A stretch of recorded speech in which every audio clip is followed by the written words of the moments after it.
ബഹ്റൈനിൽ corona virus ആശങ്ക കനക്കുന്നതിനിടെ കടുത്ത നിയന്ത്രണവുമായി ഭരണകൂടം. വരും ദിവസങ്ങളിൽ പള്ളികളിൽ പോലും കടുത്ത നിയന്ത്രണങ്ങളാണ് ഏർപ്പെടുത്തിയിരിക്കുന്നത്.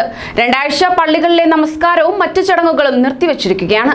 വ്യാഴാഴ്ച മുതലാണ് പുതിയ നിയമം. അതേസമയം വെള്ളിയാഴ്ച ജുമുഅ പരിമിതമായ ആളുകളെ പങ്കെടുപ്പിക്കും. പങ്കെടുക്കാൻ കഴിയാത്തവർക്കായി തത്സമയ സംരക്ഷണവും ഉണ്ടാകും. ആരോഗ്യ വകുപ്പിന്റെ നിർദ്ദേശപ്രകാരമാണ് പുതിയ നടപടികൾ സ്വീകരിക്കുന്നത്.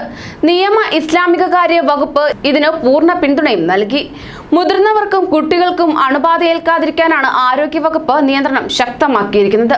രണ്ടാഴ്ചയ്ക്ക് ശേഷം സാഹചര്യം വിലയിരുത്തിയ ശേഷം മാത്രമേ ബാക്കി കാര്യങ്ങൾ തീരുമാനിക്കൂ.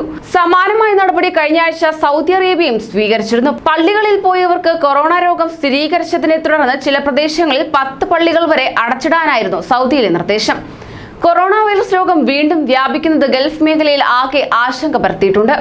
അടുത്തിടെ ബഹ്റൈനിലേക്ക് 1 ലക്ഷം ഡോസ് കൊറോണ വാക്സിൻ ഇന്ത്യ അയച്ചിരുന്നു. UAE, ഒമാൻ എന്നീ രാജ്യങ്ങളിലേക്കും ഇന്ത്യ വാക്സിൻ അയച്ചിട്ടുണ്ട്.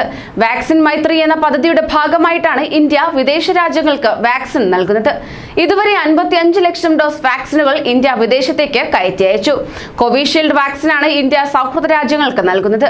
ബഹ്റൈനിൽ ഇതുവരെ 1,08,707 കോവിഡ് കേസുകളാണ് സ്ഥിരീകരിച്ചിട്ടുള്ളത്. ഇതിൽ 1,02,189 പേർ രോഗമുക്തി നേടിയിട്ടുണ്ട്. അതേസമയം കൊറോണ വ്യാപിക്കുന്ന സാഹചര്യത്തിൽ സൗദി അറേബ്യയും കുവൈറ്റും വിദേശികളുടെ വരവിന് കടുത്ത നിയന്ത്രണങ്ങളാണ് ഏർപ്പെടുത്തിയിട്ടുള്ളത്. UAE വഴിയും ഇനി ഈ രാജ്യങ്ങളിലേക്ക് എത്താൻ സാധിക്കില്ല.